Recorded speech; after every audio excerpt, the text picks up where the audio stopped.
one of your videos, you say that the problem with the world is that most people lack the intensity.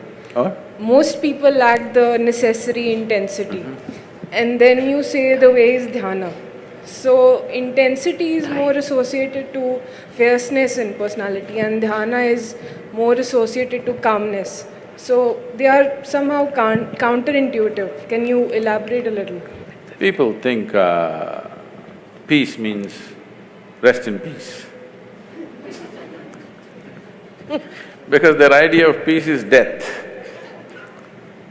Peace can be very intense. Peace can be tremendously intense because peace means the reverberations of life have become subtle and intense. Action means reverberations of life are not so subtle, it is at a certain level. So peace happens not because… peace may happen if somebody is dead, but to be alive and peaceful means you need to be highly intense state of energy, otherwise you can't be peaceful. The reason why most people who don't have any problems as such, after all, they're trying to earn a living, reproduce and bring up their children and die one day, just for that they're freaking, simply because of lack of intensity. Because life is happening at a low ebb, naturally everything is a problem. If it rises a little bit, suddenly you have a little clearer view of everything. For this, you need a higher intensity of energy within you, and the yogic system is essentially focused towards that. Dhyana does not mean no.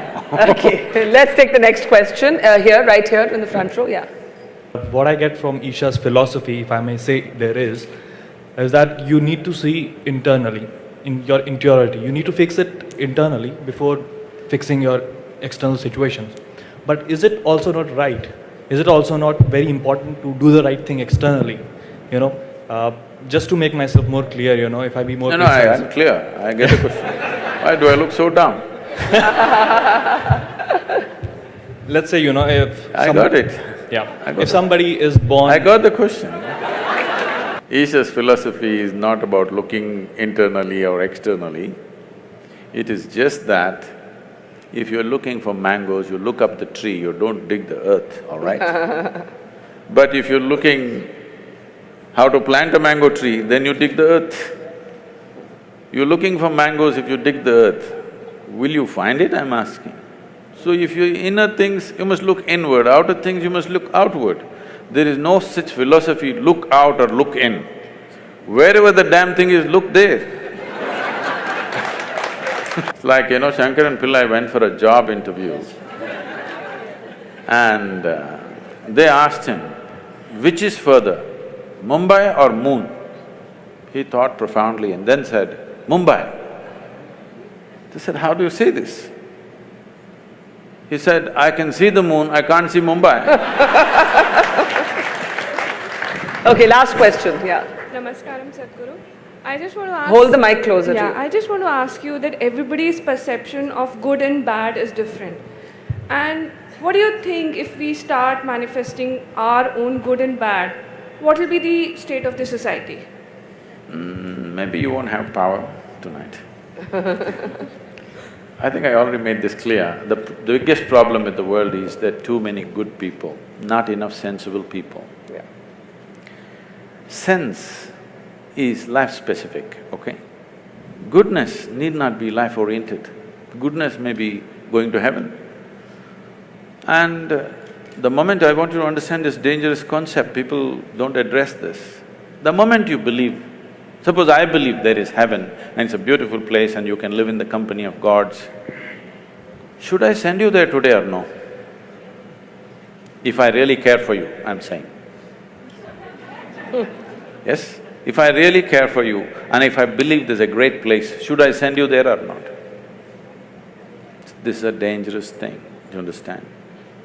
If you stretch it to its logical end, it's a really dangerous thing. The moment I believe there is a fantastic place up there, I really love you and I want you to go there, Yes. Okay, let me just end by asking you something that we haven't spoken about, and then I'll hand it over to Chiki. You said you love machines. I didn't say I love them. Okay, you like machines, or they're useful. They work. Have our lives been overtaken by gadgets? Not mine. No? Definitely not. I use all the gadgets, but they don't overtake me. These are fantastic things in our life. Things…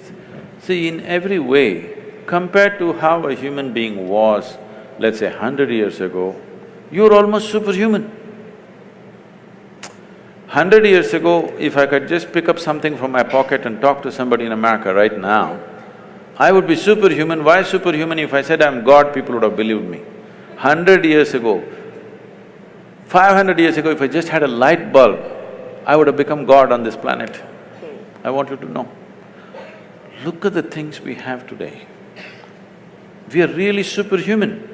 Once this kind of capability has come to us, little more sense has to rise, little more awareness and consciousness has to arise. If this doesn't happen, this capability will turn against us. This is what you're saying. Now gadgets are freaking people. Why? It's a simple thing. If you want to use it, you can use it or you can keep it aside. Because you're in a compulsive state, if you start using a cell phone, you can't stop it.